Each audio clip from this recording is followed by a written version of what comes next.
다시 고린도 후서 말씀을 전해드리도록 하겠습니다. 고린도 후서에서 사도 바울은 유독 자기 자신과 성도들의 믿음의 정체성, 영적인 정체성을 선언합니다. 정체성이란 말은 하나님이 그려주는 우리의 그림입니다. 지난 시간에 자화상은 자기가 그리는 믿음의 그림이라고 하면 내가 어떤 존재인지 하나님이 규정해 주시는 그러한 정체성입니다. 2장에서는 그리스도의 향기라고 선언했습니다. 생명에 이르게 하는 냄새라.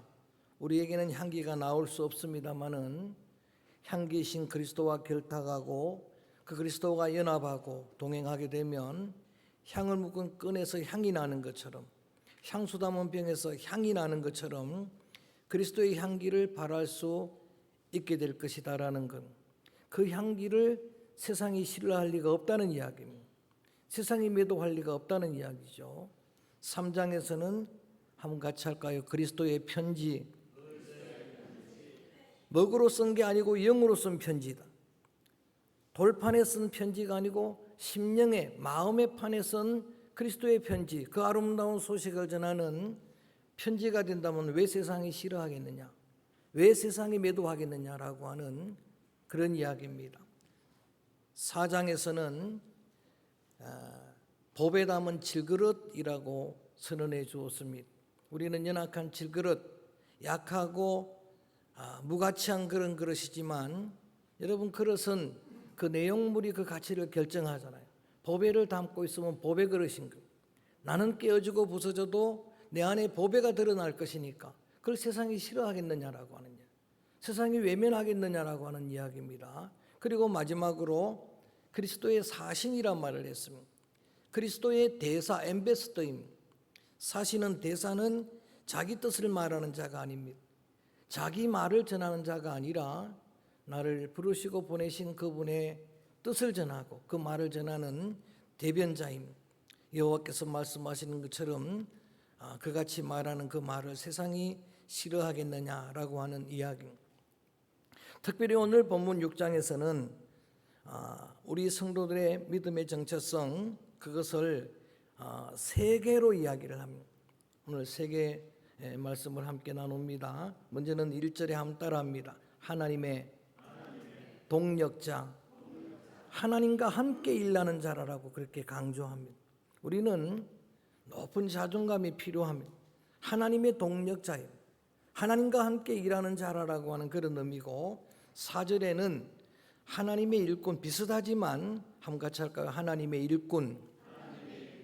우리는 하나님의 일꾼이라고 하는 그런 선언이고, 또 16절에 가서 보면은 우리 믿음의 귀한 성도들을 하나님의 성전이라고 이야기, 살아계신 하나님의 성전이라. 여러분, 이렇게 우리의 정체성을 규정하는데 한결같이 보면은 하나님에게 소속되어 있는 거예요. 하나님에게 소유예요. 그리스도의 향기나 편지나 법에 담은 그런 질그릇이나 그리스도의 사신이나 그리스도의 이름이 걸려 있다는 이야기, 하나님의 이름이 걸린 우리의 정체성이다라는 거예요. 그래서 오늘 이렇게 우리를 선언하고 또 앞에서 쭉 이렇게 선언한 말씀대로 어떻게 살아갈까, 또 어떻게 사는 것이 그 이름대로 살아가는 것일까, 말씀 속에서 몇 가지 교훈을, 대지 설교는 아니지만 오늘 한 4가지로 나누어서 말씀을 드립니다. 제일 먼저는 오늘 1절 같이 읽어봅니다. 1절 말씀 시작. 우리가 일하는 자로서 너희를 권하노니 하나님의, 함 따라합니다. 하나님의 은혜를 헛되이 받지 말라. 첫 번째는 하나님의 은혜는 절대 헛되이 받아서는 안 된다라고 하는 이야기입니다. 바울이 말했던 것처럼 나의 나된 전부가 하나님의 은혜예요. 지금까지도 이유를 못하고 은혜로 살아왔어요. 지금도 은혜 중에 살아갑니다. 근데 여러분, 그 하나님의 은혜 없이 살 수 없는데 그 은혜를 헛되게 받을 수 있다는 이야기예요. 그 은혜를 제대로 받으라라고 하는 그런 이야기인데 그 내용을 2절에서 확인합니다. 2절 말씀도 읽어봅니다. 시작. 이르시되 너희에게 듣고 구원의 날에 너를 도왔다 하셨으니 보라 지금은 은혜 받을 만한 때라. 보라 지금은 아멘. 여러분 하나님의 은혜를 헛되이 받지 않는 그 길 하나를 바울이 제시하면서 뭐라고 말하느냐? 하나님이 우리에게 주신 은혜가 많지만은 우리가 받는 최고의 은혜는 지금이라고 하는 은혜, 황금보다 귀한 지금이라고 하는 은혜라고 하는 이야기. 여러분 스펜서 존스라고 하는 사람이 선물이라는 책을 썼고 그 필독도서를 여러분 다 읽은 줄로 알고 있는데 존 스토트 목사님의 선물은 기프트 해가지고 은사를 다루고 있는 책이라고 하면은 이건 프레젠트예요. 선물인데 다른 선물입니다. 그래서 그 내용을 읽어보니까 어느 가정에 신방 갔다가 책꽂이 있는 책을 잠시 동안 읽어봤는데 내용이 짧으니까 다 읽었어요. 하나님이 우리에게 주신 누가 네 치즈로 옮겼을까를 쓴 스펜서 존스 목사님의 이러한 선물이라는 책의 결론은 많은 선물 중에 최고의 선물은 현재라고 하는 선물이다. 내게 주신 지금이라고 하는 선물이 너무나 귀한 선물이다 라고 하는 겁니다. 그래서 프레젠트는 선물로도 번역이 가능하지만 현재가 되는 거예요. 하나님 주신 현재가 하나님 주신 최고의 귀한 은혜다, 선물이다라고 하는 이야기는 지나간 과거는 이미 지나간 시간입니다. 그래서 좋은 일이든 나쁜 일이든 과거에 매여 사는 건 불행한 인생이에요. 왕년에 그냥 불행한 인생입니다. 과거의 상처에 매여 사는 인생은 불행한 인생이에요. 미래는 아직 내 시간이 아닙니다. 내 시간이 아닐 수도 있는 시간이에요. 염려거리가 아니에요. 그래서 예수님은 내일 일을 뭐하지 마라? 염려하지 마라. 내일 일은 내일 가서 해라. 한날의 괴로움이 그날이 족하다. 여러분 내일은 그냥 잘 준비하는 거예요. 내 날이 된다면 그날을 잘 대비하는 거예요. 정말 귀한 시간은 오늘이라고 하는 시간입니다. 저도 제게 오늘이라고 하는 지금이라고 하는 이 시간이 가장 중요한데 바울은 이렇게 이야기하는 겁니다. 세월을 아끼라. 그 오늘의 시간을 구속해내라. 나중에 후회가 남지 않도록 여러분 주어진 여러분의 매일의 오늘을 충성으로 열정으로 채워가시기를 주임으로 축원합니다. 이게 하나님의 사람답게, 하나님의 일꾼답게, 하나님의 동력자답게, 하나님의 성전답게 살아가는 그 정세로 살아가는 첫 번째 길이라고 이야기를 하는 겁니다. 은혜를 헛되이 받지 말고 하나님 주신 최고의 은혜인 현재를 여러분 주님의 믿음으로 채워가고 충성으로 열정으로 최선으로 채워가는 여러분 되어지기를 주의 이름으로 권면합니다. 두 번째는 3절을 한번 먼저 읽어봅니다. 3절 말씀 같이 읽어볼까요? 시작. 우리가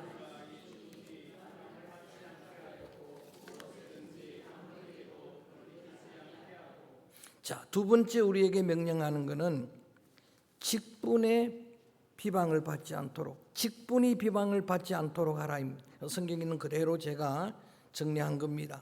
여러분 사도 바울은 다마스크 도상에서 부활의 주님을 만납니다. 부활의 주님이 그를 불러주었습니다. 핍박자 폭행자를 불러주시고 이방인의 사도로 세웠습니다. 아포스톨로스라고 하는 사도는 여러분 제자들이나 갖는 이름이잖아요. 그런데 사도 바울은 자신을 이런 직분을 주신 분이 그리스도이기 때문에 어디 가든지 간에 자기가 그리스도의 사도임을 편지를 쓸 때마다 그리스도의 사도된 나바울은 지금 이 편지를 받는 고린도 교회 성도들이 가장 많이 논쟁하는 게 뭔 줄 아십니까? 가장 많이 불평하는 게 뭔 줄 아십니까? 바울이 어떻게 사도냐라고 하는 이야기.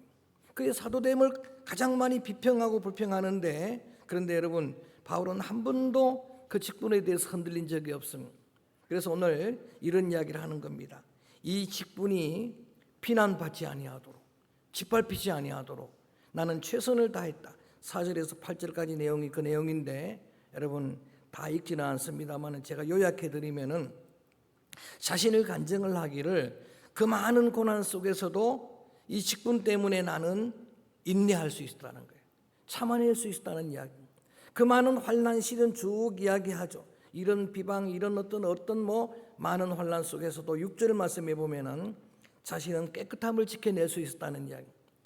그리고 진실함을 지켜낼 수 있었다라고 그렇게 간증을 하고 있는 겁니다. 오늘 우리에게는 각자 하나님 주신 직분이 있습니다. 저는 목사라고 한 목회자라는 직분을 가지고 있고 장로나 권사님이나 안수집사님이나 집사님이나 그리고 성도 우리 각자는 오늘 주신 그리스도의 여러분 이런 믿음의 정체성대로 보면은 다 이게 우리가 불려지는 이름이 직분인데 그 직분이 여러분 비방을 받을 수가 있다는 이야기. 저를 비롯한 목회자들이 오늘날 여러분 이 목회자라고 하는 목사라는 직분을 얼마나 많이 짓밟히게 만드는 그렇잖아요. 여러분 장로 권사 다 예외가 아닙니다. 어떻든 성도들에게 모범은 성도들에게 유익은 많은 사람들에게 존경받는 자리까지는 못 간다 하더라도 그 이름이 짓밟혀서는 안 되겠다. 왜냐하면 거기에 주님의 이름이 걸려 있다는 이야기. 주님의 영광스러운 이름이 짓밟히게 해서는 안 된다라고 하는. 그래서 바울은 이렇게 자기가 이 직분이 비방받지 않으려고 이런 최선을 다했었고 또 8절에서 10절까지는 내가 이런 역설적인 삶을 살았다. 내가 이거를 위해 가지고 얼마나 최선을 다했는지. 자, 8절 말씀부터 우리 10절까지는 한번 소리내서 읽어봅니다. 8절 말씀부터 봅니다. 시작. 욕됨으로 그리했으며 악한 아름다운 이름으로 그리. 여기서부터 우리는 속이는 자 같으나 참되고 무명한 자 같으나 유명한 자요 죽은 자 같으나 보라 우리가 살아있고 징계를 받는 자 같으나 죽임을 당하지 아니하고 근심하는 자 같으나 항상 기뻐하고 가난한 자 같으나 많은 사람을 부유하게 하고 아무것도 없는 자 같으나 모든 것을 할렐루야 이렇게 살았다는 이야기예요. 정말 쉽지 않은 이야기죠. 이걸 패러독스라는 거예요. 역설적으로 살았다는 거예요. 자기가 자기 삶을 돌아봐도 신비했다는 이야기. 좋은 의미로 표리부동입니다. 겉과 속이 다른 거예요. 좋은 의미로. 겉은 너무 초라해 보이는 질그릇인데 겉은 여러분 볼 때에 속이는 사람 같아요. 거짓말하는 사람 같아요. 근데 실제는 그 사람은 참되고 무명한 자 같은데 유명한 자고 살아있는 죽은 자가 살아있고 또 근심하는 자 같은 항상 기뻐하고 가난한 자 같은데 많은 사람을 부유하게 만들고 아무것도 없는 것 같은데 모든 걸 가진 자로다. 여러분 이게 얼마나 복된 삶입니까? 이걸 여러분 거꾸로 반대로 하면 어떻게 되겠습니까? 여러분 계시록 2장에 보면 스무나 교회에 칭찬만 받은 빌라델비아 교회와 함께 그 교회가 스무나 교회인데 스무나 교회에 대한 칭찬은 이거예요. 그 교회는 가난한 교회였어요. 성지순례 가서 보니까 터키의 3대 도시 세 번째 도시가 스무나인데 거기는 여러분 예수 믿는 사람들이 고난을 당한 곳이에요. 예수 믿는다고 직장도 안 줬던데 그 가난합니다. 그래서 가난한 그런 교회라고 자기들도 그렇게 이야기하는데 주님이 이렇게 칭찬합니다. 따라합니다. 실상은 부유한 자라. 나는 가난하다고 이야기했는데 주님의 평가는 부자라는 이야기. 반대로 라오디게 교회는 정반대입니다. 부자라고 큰 소리 치는 거예요.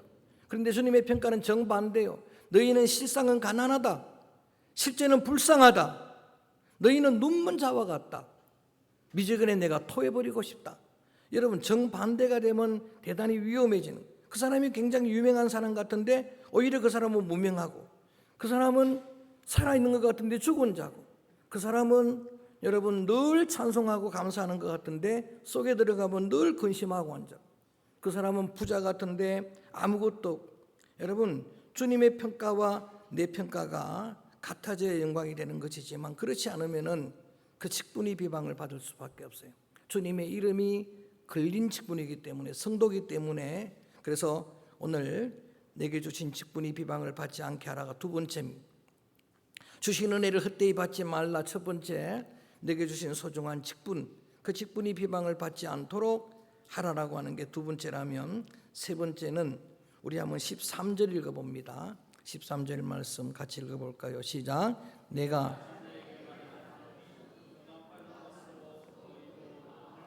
한번 따라합니다. 너희도 마음을 넓히라. 그 앞절에서 사도 바울은 이런 이야기를 하는 겁니다. 우리가 바울의 동역자들이 고린도 교회 향해 마음을 열었다는 거예요. 마음을 넓혔다는 겁니다. 그렇게 목회자는 마음을 넓혔습니다. 그렇게 여러분 그 교회가 그렇게 비난하고 그 사도성을 그렇게 여러분 비평하고 불평하고 그 약속을 안 지켰다고 그를 불신하고 차라리 오지 않았으면 좋겠다라고 글은 잘 썼는데 설교에 능치 않, 온갖 불평을 하는 교회 그를 향해서 마음을 넓혔다는 이야기를 하는 거예요. 마음을 넓혔는데 고린도 교회 성도들은 갈수록 마음이 좁아지는 거예요. 갈수록 마음이 좁아지니까 부탁을 하는 거예요. 우리의 정체성이 뭡니까? 우리는 하나님의 일꾼, 하나님의 동력자, 우리는 하나님의 성전 믿습니까? 그렇다면 그 마음이 넓어져야 되지 않겠는가? 어떻게 된 건지 나이가 점점 들고 세월이 흘러갈수록 반비례적으로 신앙생활이 연조가 깊어갈수록 여러분 우리의 마음이 좁아지는 걸 여러분 느낄 거예요. 다른 사람 이야기가 아닙니다. 우리의 이야기, 나의 이야기예요. 마음이 점점 좁아져요. 조그만한 일에도 마음을 닫아버리는 것, 조그만 일에도 비춰버리는 거예요. 비치면 말을 안 해요. 저는 비춰버리는 거예요. 조그만 일에도. 그리고 좀처럼 그 마음을 못 열어요. 마음을 열지 못하는 겁니다. 그러니까 내 힘으로 능으로는 안 돼요. 내 힘으로 능으로 노력으로 결단으로 안 되는 이야기입니다. 주님의 마음이 필요합니다. 주님의 마음이 부어지기를 원합니다. 할렐루야. 주님의 목자의 마음이 저의 마음속에, 우리 장로님들 마음속에, 직분자들 마음속에 부어지기를 주의 이름으로 축원합니다. 여러분, 우리의 마음이 넓혀져야, 그래야 소용할 수 있고 포용할 수 있고 공감해 줄 수가 있고 용서도 가능하고 사랑이 가능할 것 아니겠습니까? 세 번째까지입니다. 첫 번째는 은혜를 헛되이 받지 말라. 직분이 비방을 받아서는 안 되겠다. 주의 이름이 짓밟혀서는 안 되겠다는 이야기고, 좀 우리의 마음이 넓어졌으면 좋겠다. 우리의 마음이 더 넓어지도록 주님의 마음이 부어지기를 주의 이름으로 축원합니다. 마지막 한 가지 부탁이 뭐냐 하면은 불의하는 타협하지 말라는 이야기. 우리 한번 14절 읽어봅니다. 14절. 우리의 정체성이기 때문에 이게 우리의 여러분 삶이 되어야 된다는 이야기입니다. 14절 말씀 읽어볼까요? 시작. 너희는 멍에를 함께 매지 말라. 의와 불법이 어찌하여 빛과 어둠. 여러분, 우리 믿음의 성도들은 하나님이 정해준 여러분의 정체잖아요. 여러분의 그림이잖아요. 그래서 오늘 여러분 결단하는 겁니다. 여러분 삶 가운데 불의는 불법은 그림자도 없게 되기를 주의 이름으로 축원합니다. 여러분 자녀들 삶 가운데 불의와 타협하는 일은 여러분 하나도 그림자도 없게 되기를 축복합니다. 왜냐하면 이렇게 말합니다. 너희는 성전인데 어떻게 우상이 함께 있느냐? 너희는 의의 자녀인데 불법이 어떻게 함께? 너희는 빛의 자녀인데 빛과 어둠이 공존할 수 있겠느냐? 공존한다면 모순이 되지 않겠느냐는 것. 그래서 이러한 여러분 의로운 삶을 위해서는 결단이 필요한데, 우리 한번 17절 읽어봅니다. 17절 말씀 같이 읽어볼까요? 시작. 그러므로 너희는 따로 있고 부정한 것을 만지지 말라. 따로 있으라고 하는 게 굉장히, 이게 격리입니다. 여러분 이게 분리입니다. 여러분 그 악한 생각, 시편 1편에 악인의 꾀도 따라가지 말고, 계획도 여러분 생각도 중요하다는 이야기. 악한 길에는 길에도 서지 말고 행동이 중요하다는 이야기. 오만한 자의 자리에는 뭐 하지도 마라? 앉지도 말라. 그 습관이 굉장히 중요하다는 이야기. 그래야 복 있는 인생이라고 이야기를 하는 겁니다. 여러분 거룩이라는 것은 분리되는 거예요. 거룩이라는 건 구별되는 겁니다. 거기에서 떠나야 사는 길입니다. 소돔 고모라를 떠나야 여러분 롯이 사는 길이에요. 미련도 갖지 말고, 그의 처처럼 돌아보다가 소돔기둥되는 그런 미련도 갖지 말고, 애굽을 떠나야 출애굽입니다. 구원입니다. 바벨론을 떠나야 거룩한 시온 예루살렘으로 돌아갈 수가 있는 거예요. 여러분 철로 역정의 주인공이 장망성을 떠나는 거예요. 그거를 떠나야, 그래야 하나님의 철로의 길을 걸어갈 수 있는 거예요. 야고보 사도는 이런 이야기를 하는 겁니다. 여러분 영적인 간음이 있다는 이야기입니다. 그래서 간음하는 자들이라고 책망하면서 우리 한번 따라합니다. 세상과 짝한 것이 하나님과 원수라. 세상 짝게 살아가고 죄와 타협하고 불의와 타협하고 불의를 용납하고, 이게 여러분 영적으로 하나님과 동행하지 않는 간음의 길이라고 말하는 겁니다. 오늘 네 가지로 좀 긴 내용의 말씀을 전해드렸는데, 오늘 제목이 믿음의 정체성입니다. 시작. 고린도후서에서 계속 밝히는 이러한 정체성은 사실은 우리의 본 모습이 되어야 된다. 하나님이 그려주는 그림이라는 거예요.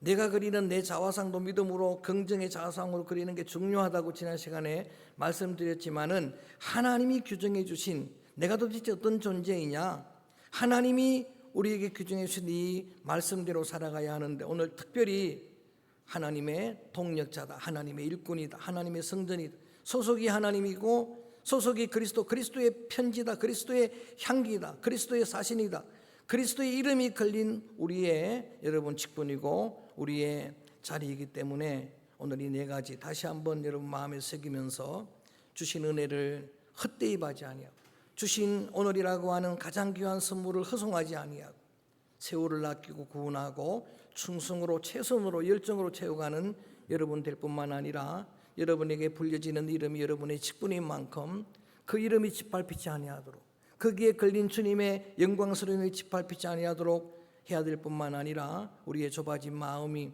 내 힘으로 능으로 될 수 없다 하더라도 주님의 성령으로 주님의 마음이 부어지고 목자의 마음이 부어지고 그래서 우리의 마음이 넓어지는 귀한 삶을 한 주간도 살아가시기를 축복합니다. 우리를 유혹하는 많은 미혹의 손길이 있습니다. 그 한가운데 우리가 서 있기 때문에 한 시간도 방심할 수가 없습니다. 근신하고 깨어서 세상과 불의하고는 타협하지 아니하고 오히려 그 악의 자리는 결단하고 떠나는 그러한 복된 믿음의 삶을 살아가기를 주의 이름으로 축복합니다. 그래서 오늘 믿음으로 이 고백을 드리려고 합니다. 나는 주님을 믿습니다. 나는 믿네라고 하는 찬양을 한번 우리가 하나님께 올려드리겠습니다. 내게 허락하신 시련을 통해 나의 믿음 더욱 강하게 자라나고 험한 산골짜기 지나는 동안 주께 더 가까이 나를 이끄시네. 나는 믿네. 이 믿음의 고백을 찬양합니다.